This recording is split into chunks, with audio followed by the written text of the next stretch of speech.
God's thought is different from our thought. So kung thought, thinking na gani, kung anong inaisip mo, iba-iba ang mag-happen. So, God's thought is higher. So our ways, in the study, we will see that man's way of doing things is opposite. Opposite sa God. For example, if you want to be blessed, man's thinking is that I will do good so that I will take goodness from the Lord. Mauna, idea. What do you want?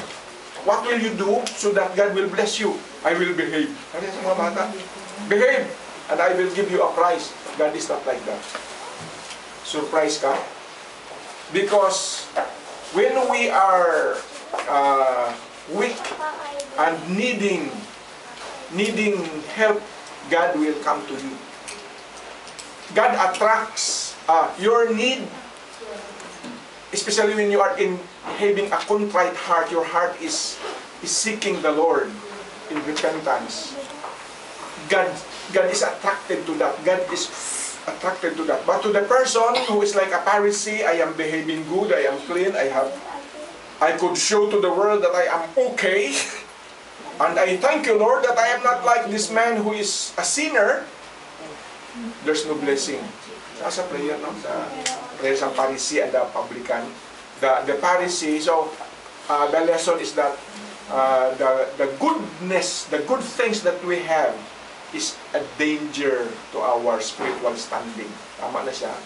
Maghambog ka. May tendency na maghambog ka ba? Kung sino na ang nakasalam, God. Hindi ba nga ganyanin mo siya? But actually, God is not the same with you in your thinking. When a sinner sin, he is needing grace. So, saan galing ang grace? God is giving grace, so he is near to the sinner. And the Savior came here with the idea of searching for the needy sinner and the sick. Kung ang Pharisee healthy, Lord, I'm okay, I have been tithing, I am dedicated and disciplined, I'm giving my tithe, I am following the laws, I have obeyed the commandments. Sir, uniform ka? Clean ka? There's no blessing for you. So the attraction is from the Lord. So, ang sunod nila, next.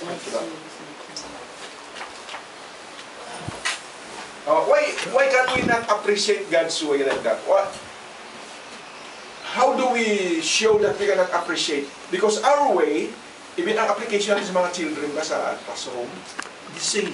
But if we follow that idea of the Lord, sa classroom, sino ang ginafigura natin? Kayo nga teacher. Di ba may favoritism kayo? Don't tell me nga wala. May favoritism kayo. Sino ang favorite nyo?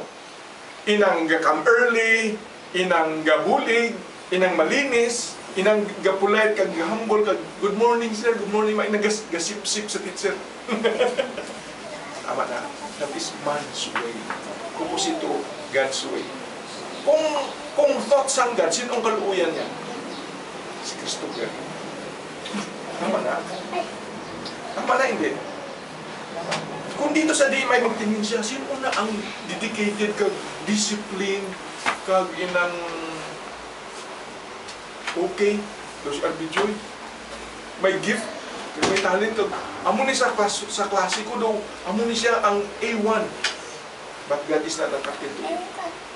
God is attracted to a person who is needing His help.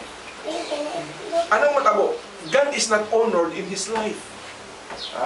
But if here is a needy person, contrite heart, and needing help, when God comes to him, God is honored. Kuha nyo? Maunang paraan.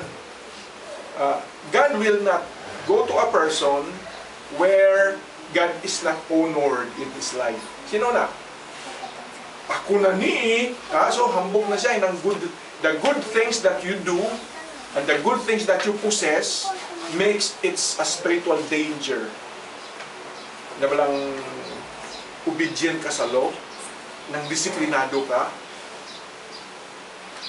kung magpalangit ka, palangit siya, okay kang bait. So God is not honored in that life. Dapat doon sa heaven, pag enter mo, tanungin ka, why will I let you enter heaven? You must think, not me. Not in me. It's in you. So God will be honored that way. So ang attraction dito, the question sa man's attraction is opposite. And still, sometimes we have this doctrine, but our way of life is still nakadikit doon. Bisan sa ating mga teacher, sino ang gusto mo? Gusto mo si Gabriel? Gusto mo si Christopher? Sino ang friend ni Christopher? Sa teacher? Sino ba? May naadi friend si Christopher. Si Jesus ang naghanap sa isang friend nga i-close niya, ato ang si John Dabilagang sa inilang. Hindi to itong nag-behave ka inang kay pag atong nag-behave na ano ka daw, ma-influence ka, or your friend is your commentary. Comment na sa nimo, add na sa nimo. Tell me who your friends and I will tell you who you are. But in Jesus, it's different. Piliun ni Jesus tong weak. Jesus weak, hindi, may power man siya. So man's attraction is opposite. Next. Where we talk in Sunday school or in Bible study, bisan itudlo ko niya doctrine sa inyo, ang inyo is opposite man's way gyapon, no? Ang tudlo sa Sunday school, ano itudlo sa mga children? By the way, gin-announce ko nga ang Sunday school natin, i-revive natin. My idea is that because Sunday school is important compared to preaching. So, we are in a generation in the age when a Christian would say, I just attend preaching service. Biyak na Sunday school. Parang kinder na. But actually, many of those who are in the ministry and working are faithful in Sunday school. Wala sang may makuha na nag-faithful sa church sa preaching. So, sa Sunday school, Sunday school natin, anong ito, kung kamo Sunday school teacher, ano ang ituro niyo? What will you teach? Di ba nga, if you want God's blessing, what will you do? Ano ituro mo? What will you teach? Behave. Straight ka. Ano nakanta ba sa Santa Claus? Santa Claus is coming to town. Ano doon? He knows when you are. Bulo ka. He knows when you are. He knows when you are sleeping. He knows when you're awake. He knows when you're been bad or good. Oh, be good for goodness sake. And Santa will give you gift. So is that the principle God is using? So itong malaman natin, ang gift ng Lord hindi na attracted sa imo. God's gift that He gives is from His heart. The reason why He gives is not in us. Example, gitagaan niya ka good voice. Gitagaan niya ka beautiful face. Gitagaan niya ka white color skin. Hindi na sa imo. Galing na sa heart niya. So in the same manner that the way nga yung turuan sa mga bata, be good so that God will give you good things, is wrong. Is a wrong doctrine. God gives because His heart is graceful, always giving. He's always giving, not because the reason is in you. Kita yung teacher o compare, behave ka, sleep ka, nag-obey ka, I will give you gift. So that is man's idea, opposite to God's idea. What is our proof?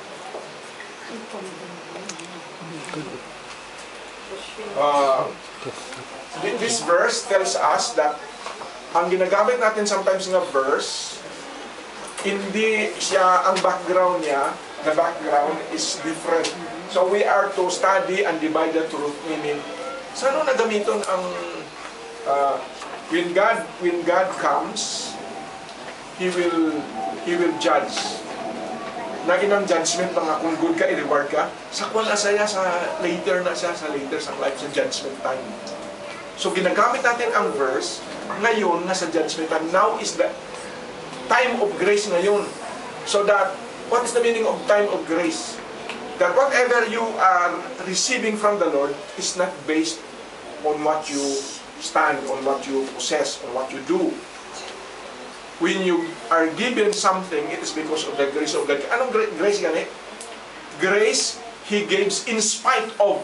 Even though you are bad, you receive.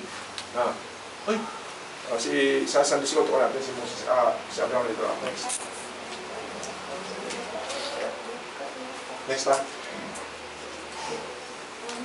The reason why, if we fail to divide the truth, in other words, application of the Bible, gamitin natin ang verse sa right background. If we will not do it, we will be confused. Unsa man ang God? Di pa rin man sa atua. Of course, kaya higher ang toke, higher ang ways niya.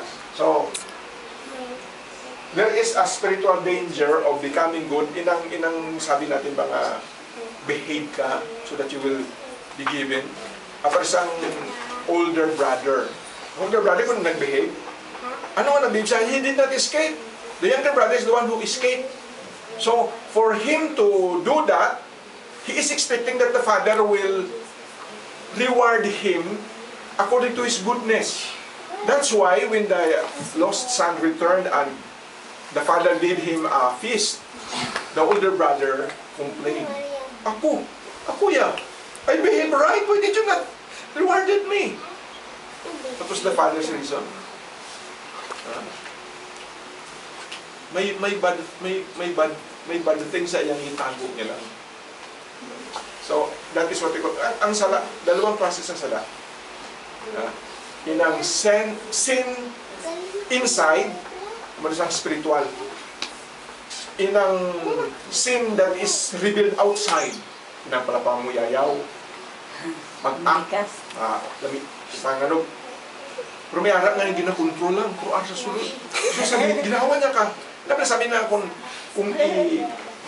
i-force ka, kontrolon mo sa sarili mo, you know that you are a sinner. Pero ginakontrol mo lang. So, the older brother is a sinner, not outward, but inside. Ang comparison sa Pharisee, Jesus told them that you are like a whitened tomb. Nang lilingan na puti, kaysa labas, ano bimberuan, pintahan mo na puti. So, ang Pharisee, parayusin na. Sa act, kag sa ways, kag sa devotion, outwardly, fine. But inside, mabaho. So, ang God wants us that in and out. The outside appearance is the result of what is inside. Hindi ka gi-control mo lang. Lagi control mo.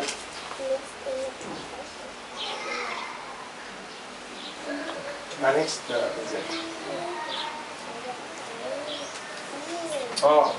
If you are unaware of this, what's the danger if we don't know that?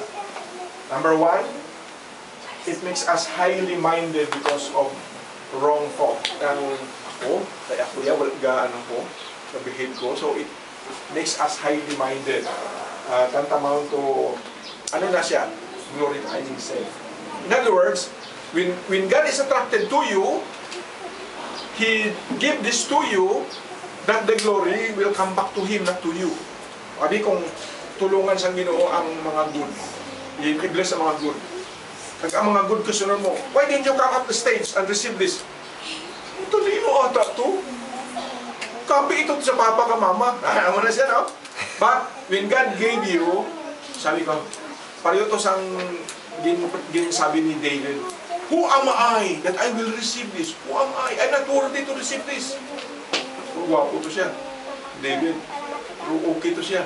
And yet, he humbles himself because all this belongs to the Lord. So, it will not make us highly minded. May na naman arrogant na attitude. Bagay, this is fitting for me because faithful man ko, nagdedicate ko. I work hard. Morning, evening, nag-study ko. Bagay ito sa akin. True na siya. That's true. But Men will consider that even though you study and study morning and evening, yet you will fail.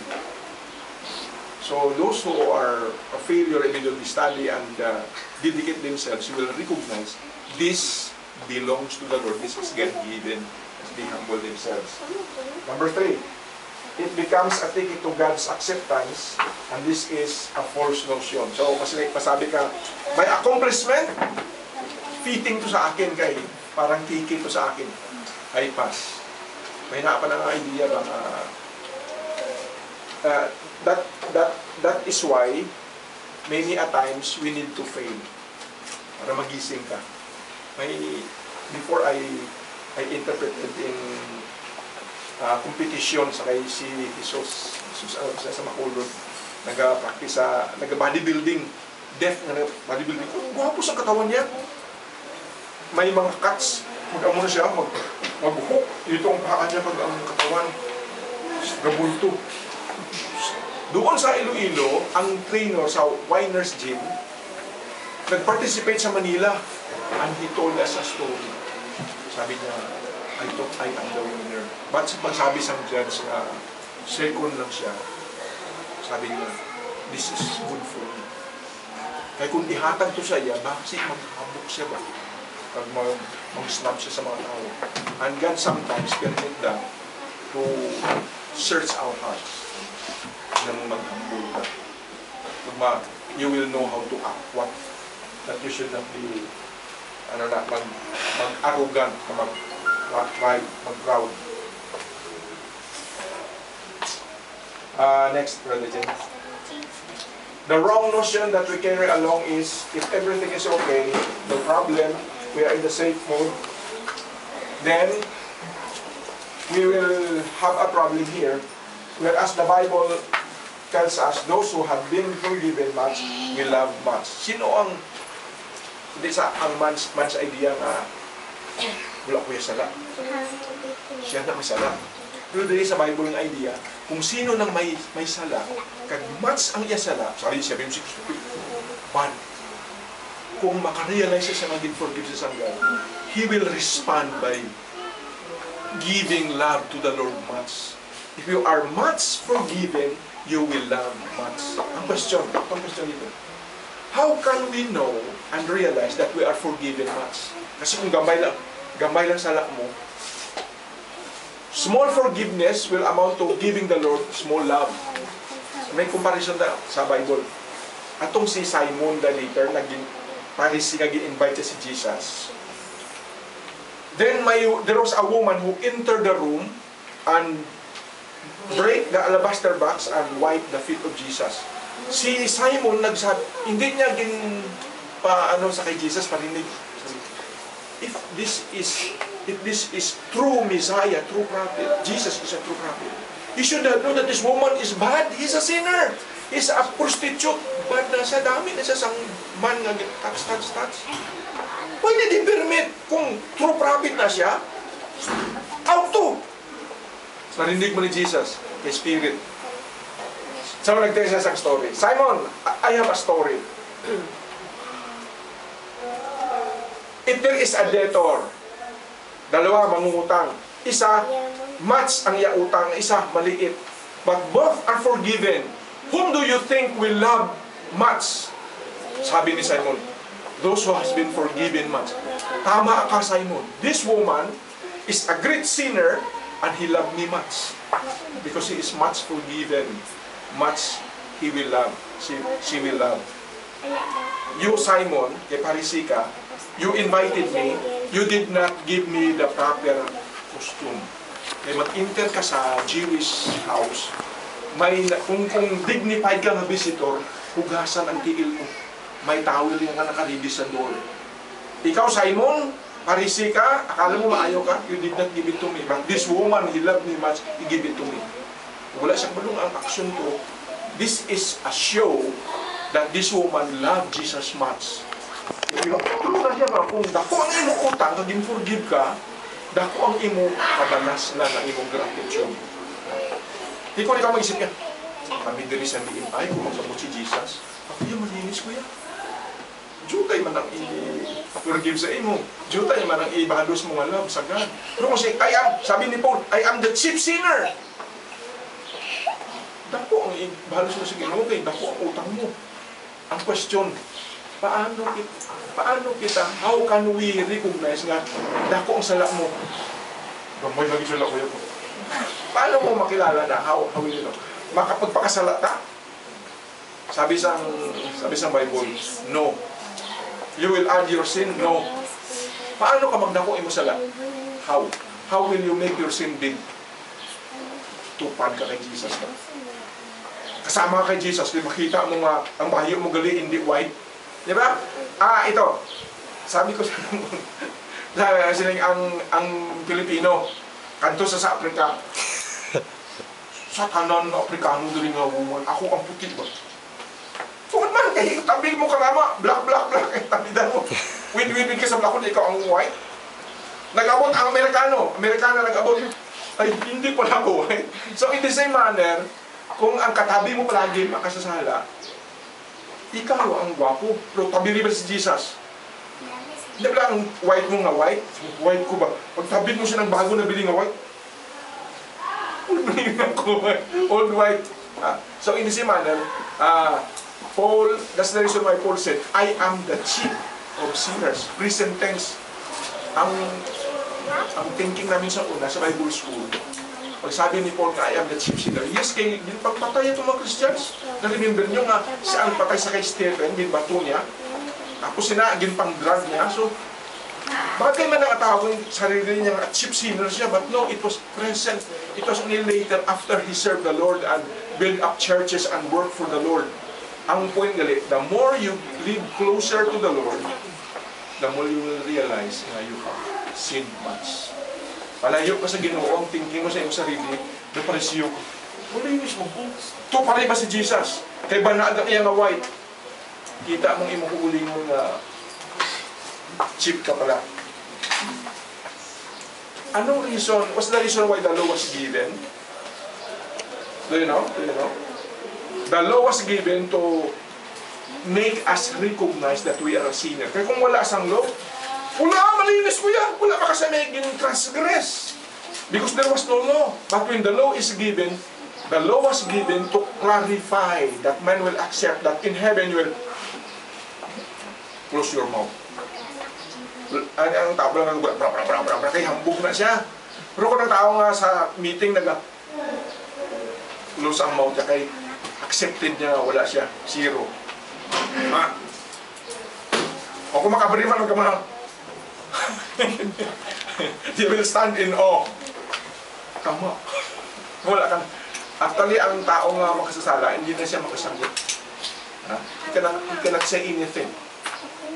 Kung convicted ka, pero may naano niya sa Bible, bago ko lang na-consider na sa Bible, kung nakita ko ito sa kay Spurgeon, si Spurgeon ang Prince of the Preacher sa England. Gin-accuse sa mga members, kay may nalaman sila nga may chicken nga ginatag sa church, kag naga-itlog. So kada semana naga-itlog. So sa uli, may nag-brought up sa meeting nga may visitor, naghingi sila egg. Si Spurgeon wala ginagbigay. So may chismis nga nagalibot sa church nga, si Spurgeon dalok ni mga tag-itlog. Wala lang gihipos lang siya. Wala siya nang gaditin sa sarili niya. May basa ko sa Facebook, na kung tama ka, you don't have to defend the good things that you do will be the one to defend for you. Inang tao gasala ang balang sinner na siya, madipinsag na siya, kutak-kutakit. Kung ang tao ko nung right, di siya tama siya maghipos lang siya. Let the truth come out. Sang ulihi, sang chismis na si Spurgeon, si Mrs. Nick. Di pa mangkot sa, ano reason hindi ko magbigay? Ay, gagin-promise ko na amon sa may family dira nga indigent, very poor. Gina-promise namin ang ekstina kada semana. So kung mga kami, wala na kami promise. So even doon nga may chismis na dalok sila, sa ulihin naglutang nga itong chismis ko pala. Pero Pero wapo nga magdipinsa sa sarili. So wala lang kabalo. Diba mo na kay, if you are dead in sin, bisang i-kuan ka na ta, i-persecute ka, you cannot answer. Patay naman ka. Hindi nakakabatsyag. Diba? If you are dead in sin, huy, pangit mo. Patay naman ko. Pero kung buhay ka sa cell, ang ilumod ako, magalit. Okay. So, sabi ni Paulo, I am the chief of sinners, 1 Timothy 1:15, in present tense where it resulted from his constant fellowship with the Lord. Sama-sama ka sa Ginoo. Sa klase naman sa elementary. Kabilang ka mo siya nga ang fellowship mag-influence.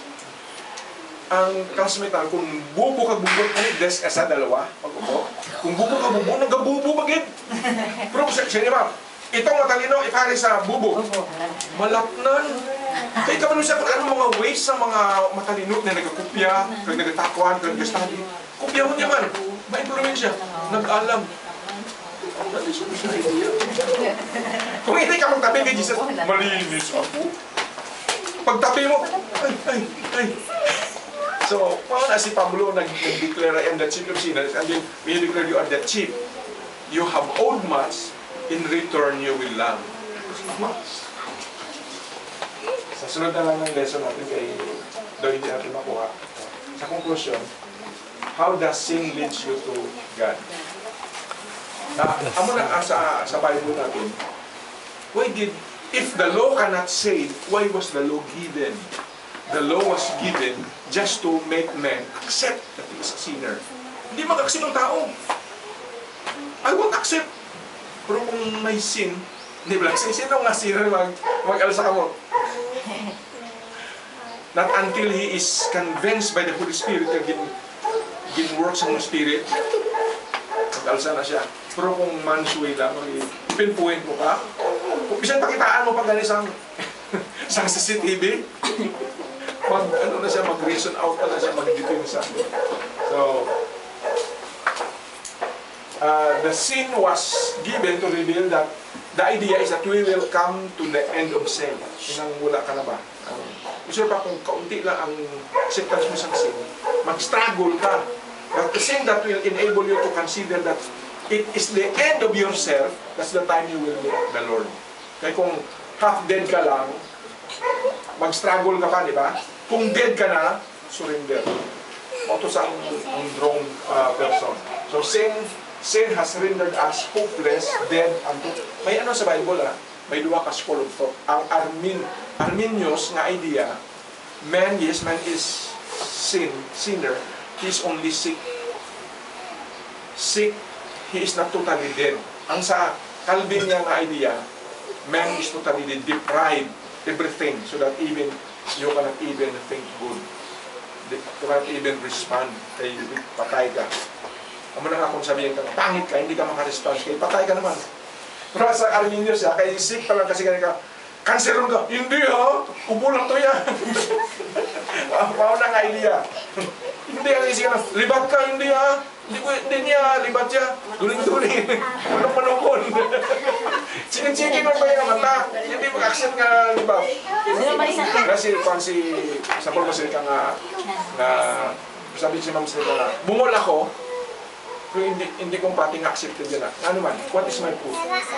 Why are you not learning sign language? That's the reason why you are not learning sign language, because it's not fully fully accepted in your mind that you are deaf. Kaya ang tao yan nga deaf, ay di ba ako? Masign na lang ko.